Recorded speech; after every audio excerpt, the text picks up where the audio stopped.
Snap Judgment Studios. Get a behind-the-scenes look at Comedy Central's The Daily Show on Beyond the Scenes, an original podcast from The Daily Show with Trevor Noah. Every week, host Roy Wood Jr. goes deeper with notable guests and experts from the Emmy Award-winning series, and together they use comedy to tackle current topics, from gentrification to gun laws, and take a closer look at how and why these topics matter. Listen to Beyond the Scenes from The Daily Show with Trevor Noah on the iHeartRadio app, Apple Podcast, or wherever you get your podcasts. New episodes every Tuesday. Attention shoppers, we now have taste in the bread aisle. Dave's Killer Bread, that's right.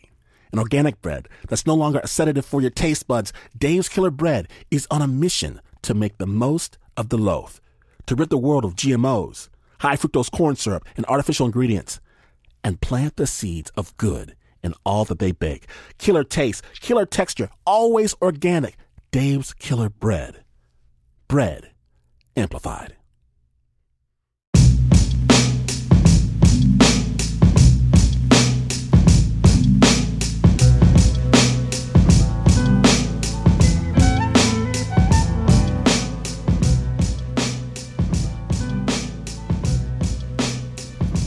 Welcome back to Snap Judgment, WNYC Studios. We're diving into a very different type of story. Picture this. It's a few days before Christmas, 1981, 2 a.m.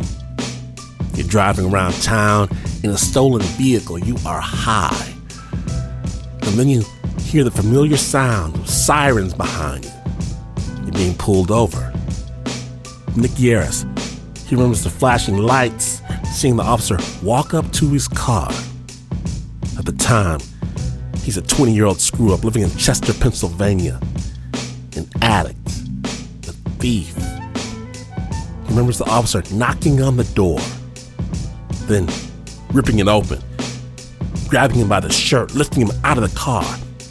Nick remembers what the pressure of the officer's forearm felt like, pushing against his throat, that he was unable to breathe. He remembers pushing the officer's arm away from him.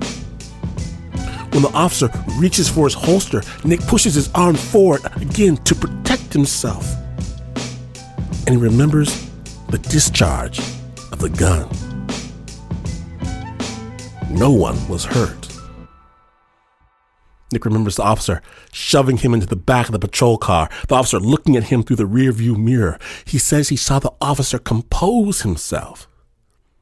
And then, in a panicked voice, yell into his radio, "Shots fired! Shots fired! Officer assist! Help! Help! He's attacking me!"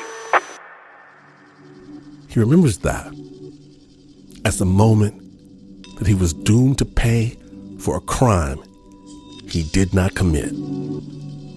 Our story begins with what Nick Yaris thought was the worst day of his life. Snap Judgment. Everything was bleak.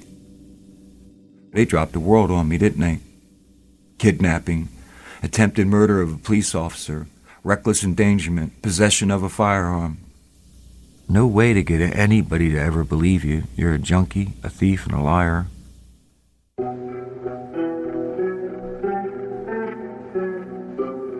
Sitting in a jail cell, facing life imprisonment, missing Christmas. And the only thing I had in that cell was a December 16th Delaware County Daily Times newspaper with the front page missing. And there on page 3 was the caption about the homicide of Linda Mae Craig. Mother of 3 missing, found dead.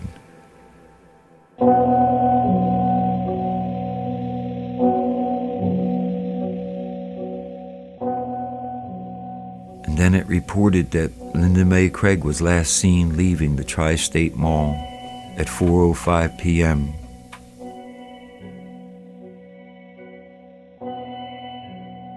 Her car would be found that night between Delaware and Pennsylvania. The engine was still running, but the doors were locked. Mrs. Craig's body would be found the next morning by 2 school children walking through a snow-covered car parking lot behind a church. She had been stabbed and dumped there. If you know anything, please contact the Delaware County CID. I read it, put it away.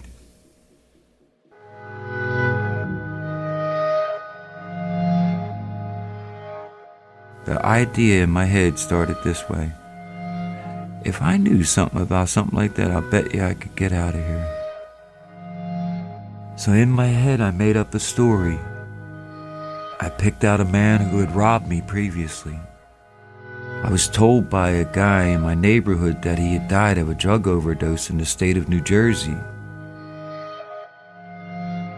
I figured, if I told the police that this man committed this murder of an unsolved crime, and that he confessed to me about it, I could get out of these false charges against me. They would let me out on bail, and I could run away.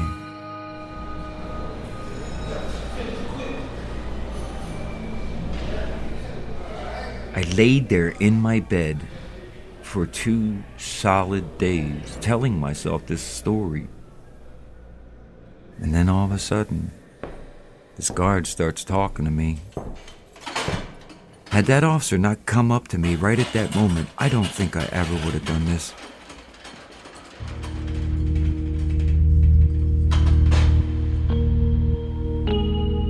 Do you ever look at someone's face when they pity you because they look at you and you're disheveled and you look like you're a mess? Well, that officer was looking at me like I was a pitiful mess. I was a 20-year-old drug addict and a thief who was facing life imprisonment, and he had probably seen a bunch of them, just like me, wasters, and I was just going to start doing the wheel forever. He called me out of the bed. He was like doing a mental health check. Are you okay? And I said, I have something to tell you. And I start telling him this crazy story. It was like soon as I started it, that was it. I was locked into it. And I started lying more. And he goes running off to get the sergeant and the warden. And it was like a miraculous change.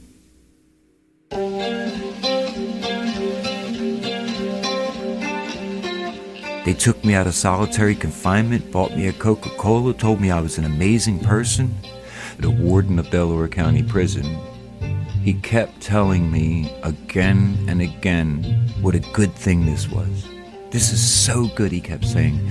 This is going to get you out of all your troubles and we're going to fix things.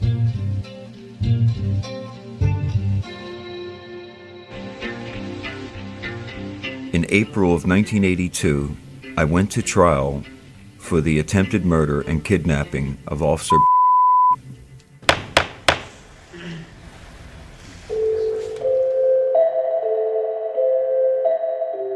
At my trial, terminologies used flew past my ears without me understanding. I had probably had an 8th grade education reading level. My reading comprehension was very low. I was very vulgar.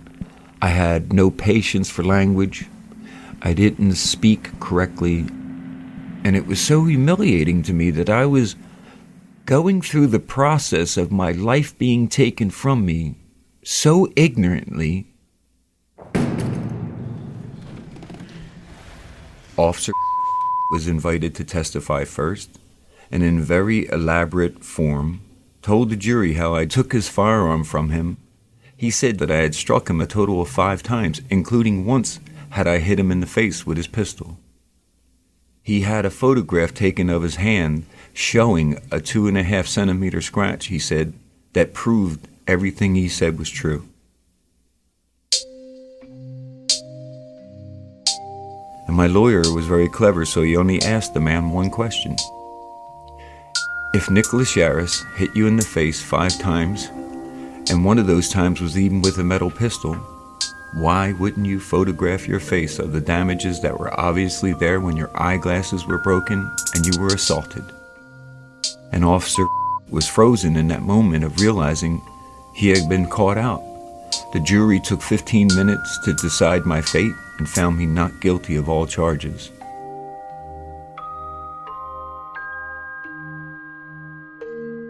On the Tuesday morning that I was meant to be released, I was instead put into the custody of 2 officers who took me to the warden's office. There was no more smiling faces and a receptive warmth.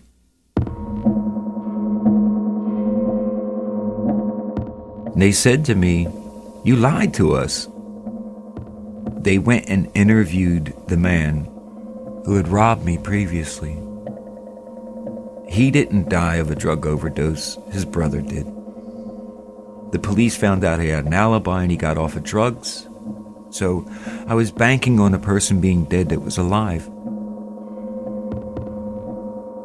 I was told in no uncertain terms what a liar I was.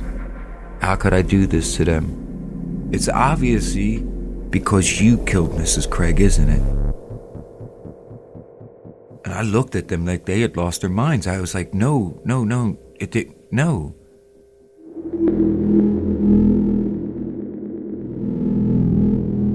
So I was now being charged with the rape and murder of Linda Mae Craig because of a stupid story I made up in a newspaper article.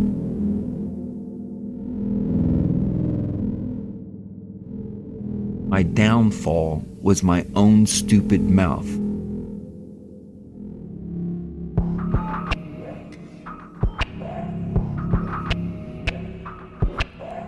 When Snap Judgment, the preposterous episode, returns, Nick has the book thrown at him for his lie. And wait till you hear what he does to fight back. Stay tuned.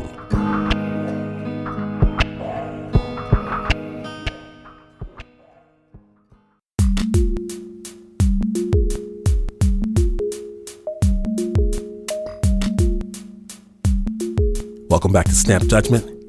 When last we left Nick Yaris, he had just discovered he was going to be prosecuted for a murder that he did not commit. The prosecutor announced that he was then going to seek the death penalty against me. The trial for the murder of Linda Mae Craig was over within 3 days. I was found guilty and sentenced to death at the age of 21.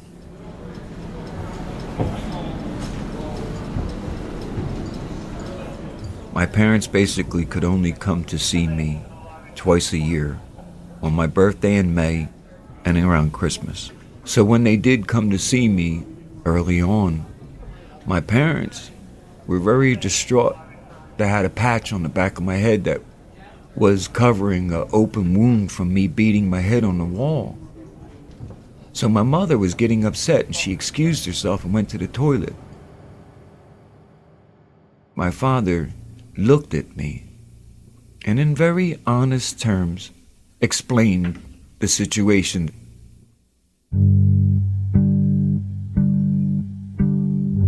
And he said, "Look, I have 6 kids and I work. I don't have any power. I can't get you out of here. You're going to have to get yourself through this. Do you understand me? Now, when your mother comes back, you wipe that look off your face and you keep your mouth shut and you do this." So I went back to my cell immediately after that visit, and I realized that what he was saying was true. I have to get myself through this. I was going to get through this with dignity. So I knew I had to change things about myself, and I decided the one thing I was going to try more than any other to make beautiful about myself was my speaking ability.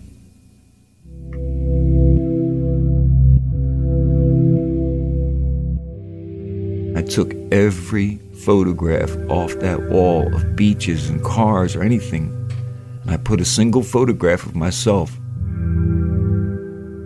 I decided that I was going to learn how to speak to that person politely with a mannerism that was worthy of being listened to. It took forever, man. I took the dictionary apart. I built words like you wouldn't believe. I spent hours and days just learning words so I could articulate them. My favorite word is assiduously.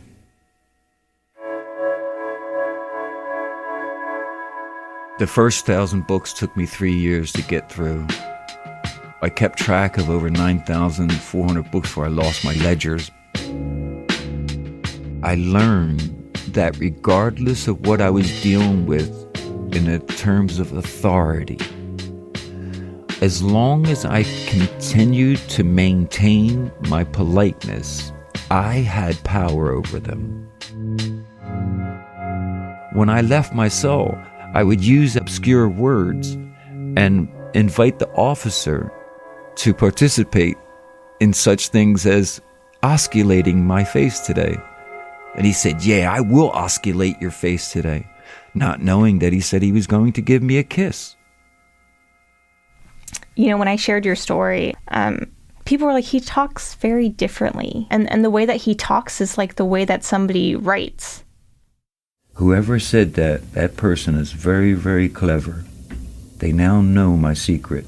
I am good at mimicking the most beautiful authors that I fell in love with. And there were thousands.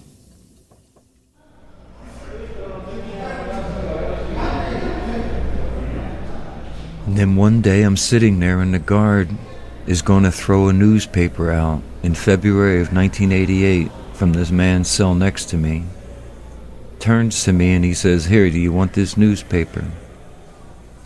On the front page section of the Science and Arts was this big article about DNA evidence.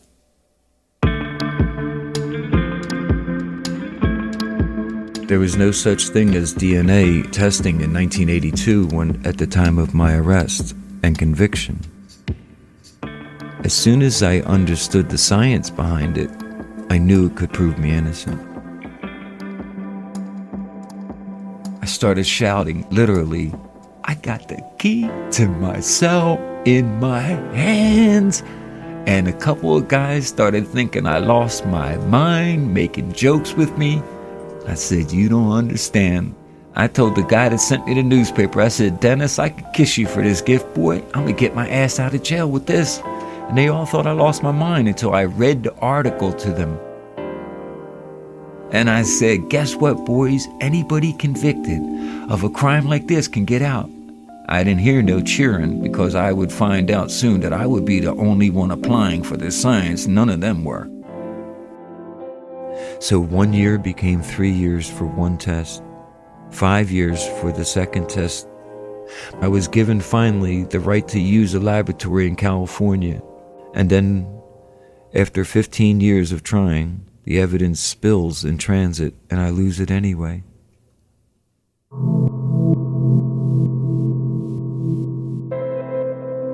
I was then told that there would be no more DNA testing. My efforts had failed.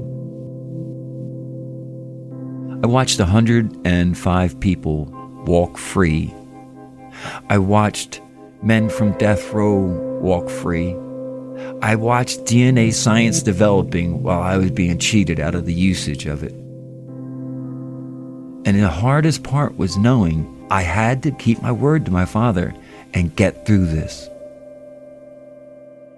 Now, how I got through this was my own choice, even if it meant asking to be executed. So I said to the state of Pennsylvania, "Kill me. You want to kill me? Kill me. I have the right, in fact, as the person you sentenced to die, to now make you kill me, and you can't back out of it." But the judge, I wrote him the letter asking to be executed. I had been well past the point of caring if anybody believed I was innocent or not. So I came up with this most amazing speech. I decided, as such, that I was going to come up with a rote set of words that were so eloquent that I would be at peace when I uttered the last ones. I wanted to give them the notion of who I was without them having the ability to understand me, while forgiving them for their folly, excusing myself from my own, and apologizing for not having been a nicer person sooner, and then thanking them for their ability to let me speak. My death speech was based on the neutrino.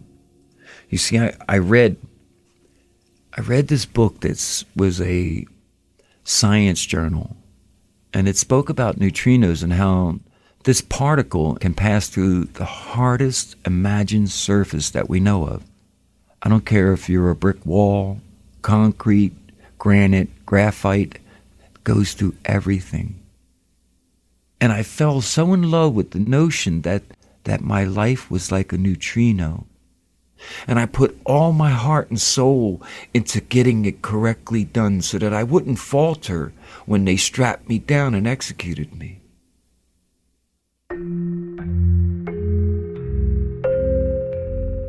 I sent my letter to Judge Zhao in 2001, in August, after my lawyers got back to me, wondering why a man who'd been fighting for DNA testing for 15 years now wants to be executed. Then the judge orders to do the testing, even though it broke open in shipping.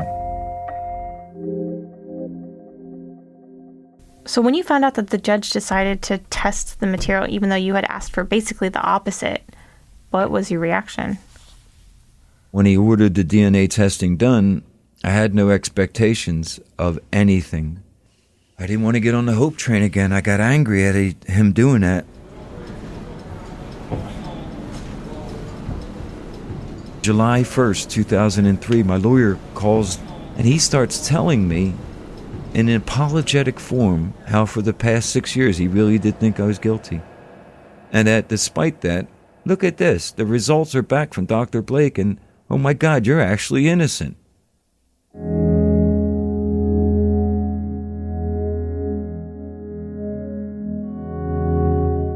I told him I had to get off the phone because I had to call my mom. I ain't got time for this. I swear to God. And I called my mother, and she said to me, my God, is it real? I said, yeah, it is, babe.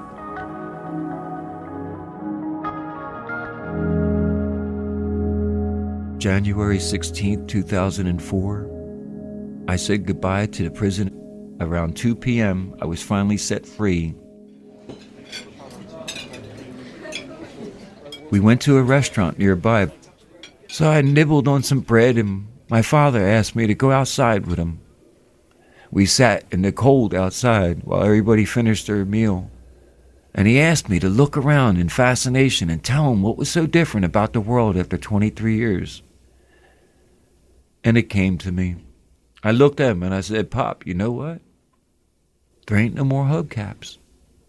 He looked and he realized I was right. There were no more fancy Buick hubcaps. None of the beautiful bespoke ones for the Cadillac. None of the Lincoln Continental one with the beautiful design. They were all gone. And he looked at me, he started laughing. He said, son of a bitch, they stole all the hubcaps off me.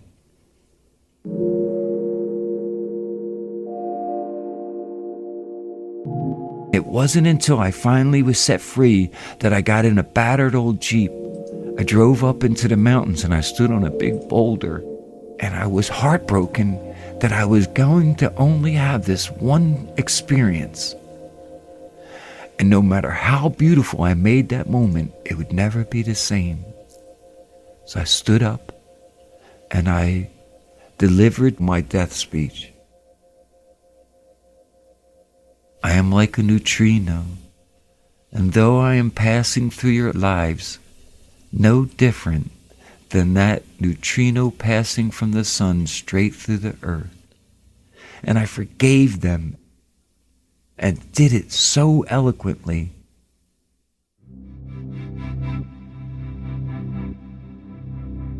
And I beautifully and perfectly delivered my own death speech and took a bow, sat down and laughed my ass off.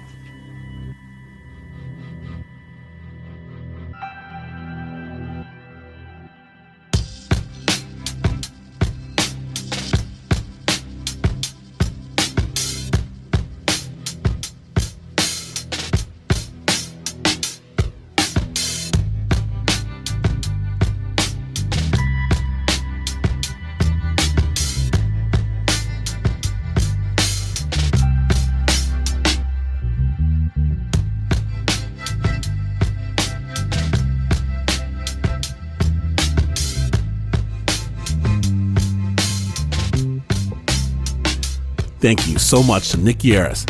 You can check out Nick's books, including The Fear of 13 and its latest, Monsters and Madmen, a death row experiment. We'll have links to his books and his website at snapjudgment.org. Big thanks as well to Wolf Graham Memorial Library at Widener University and its reference librarian and university archivist Jill Boren for her help. And lastly, big thanks to Nick's former attorney, Michael Malloy. The original score for that story was composed and performed by Leon Morimoto. That story was produced by Liz Mack.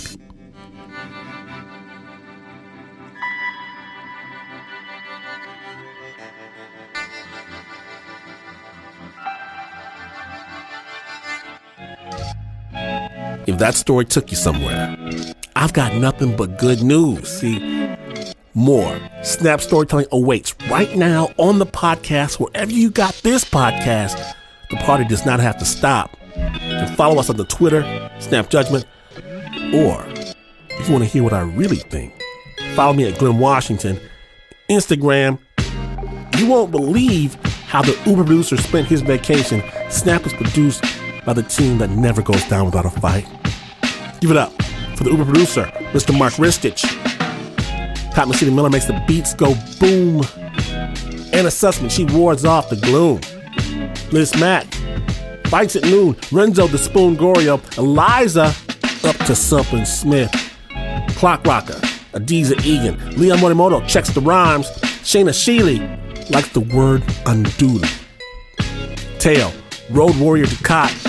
Nancy Lopez, she doesn't need Google Maps. Well, Jasmine Aguilera has sworn off computers entirely. And even though this is not the news, no way is this the news. In fact, you could mess around, get to reading stuff on the internet. Decide it's a good idea to cover yourself with honey for whatever it is that you're playing at, only to realize that later on the honey attracts ants. Ants, my friends. And you would still not be as far away from the news as this is. But this is WNYC.